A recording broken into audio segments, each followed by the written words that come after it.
Hey, welcome back to my very humble garage gyms. So in this video I want to cover what should be the absolute bare minimum strength training workout that you should do regularly if at this very moment in time you don't do any kind of strength training whatsoever. So this is the very bare minimum, and I'm bringing up this particular workout just because I read an email. I got an email from Mark Sisson.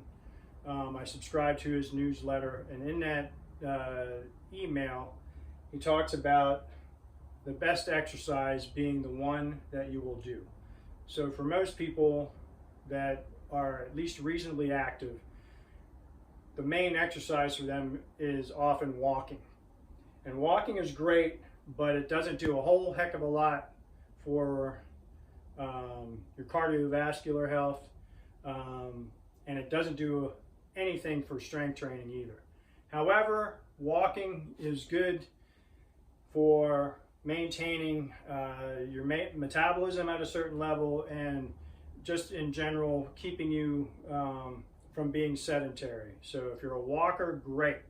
If you don't do anything else though, you're going to need to round out your fitness program with at least a little bit of cardiovascular exercise and strength training, especially if you're someone like me over 50. I'm pushing 60 now, so we deal with the process known as sarcopenia, which is loss of muscle mass, and some of us might deal with osteoporosis or some other age-related issues that result in loss of muscle, loss of bone density, and whatnot. So this is my very bare minimum, bare bones strength training program that you can do at home, at work, on vacation. There's really no excuse. If you can at least do this twice a week, then you'll keep yourself somewhat ahead of the game. You'll be able to offset some of those processes that cause us to become a little bit weaker as we get older, and over time we get a lot weaker if we do no training. So I put together a video recently dealing with the horse stance. That's our first exercise. Basically the horse stance looks like this, so I highly recommend that you look at that video for the details. We basically get into this stance, hands on our hip, rotate on the balls of the feet, on the heels, on the balls, on the heels and on the balls one more time to get our feet proper distance apart. We like to have them pointing straight forward if possible. If not, if you got ankle issues, they're turned out a little bit, fine. Turn the knees out to feel a stretch in the groin and sink down as low as you can go. Keep your torso nice and tall. Tuck the hips under your torso and hold that position as long as you can. You want to work up to holding it for at least 2 minutes. If you're able to get up to 2 minutes, then you can break it up into sets. Do 3 sets of 1 minute each, and rest 1 minute in between those sets. As you really get proficient with it, you can start adding weight by using dumbbells. So that's the horse stance. That's for training our legs. Good way to strengthen them up, build a little muscle in there. It's not a perfect replacement for the squat by any means, but at least it trains your legs to a pretty good degree.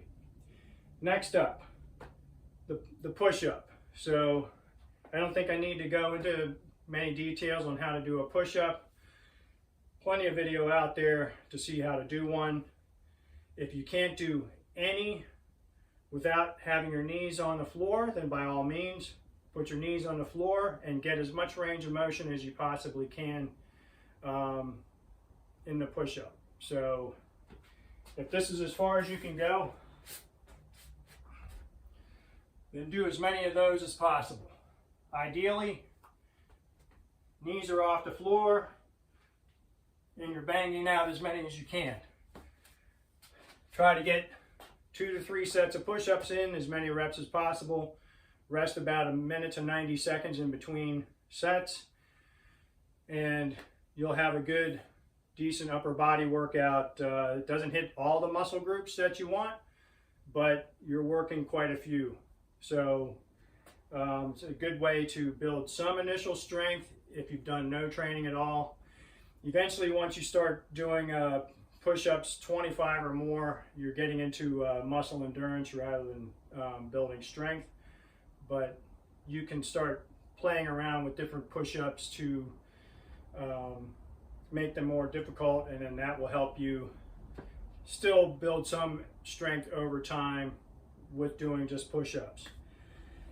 Lastly is the plank. So I'm not going to demonstrate a plank here, but that's to work your core area, basically from here on up to here. Strengthen that core, tighten things up a bit, and initially you want to try and get to a point where you're holding the plank for 2 minutes, similar to the horse stance. So you want to probably do multiple sets where you're holding it for at least 30 seconds, rest a minute, hold it again for 30 seconds, do 2 or 3 sets, build up over time till you can do at least one plank for 2 minutes, and that will help you strengthen up your core.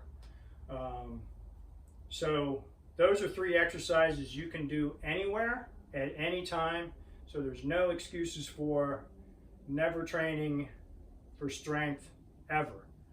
And if you're my age or older, you really need to start getting after it now if you've done no strength training whatsoever in your lifetime, or it's been a number of years. Okay, so thanks for watching this video. Check out ScottAllenCole.com, my website. If you got any questions, feel free to shoot me an email from there, and we'll see you down the road.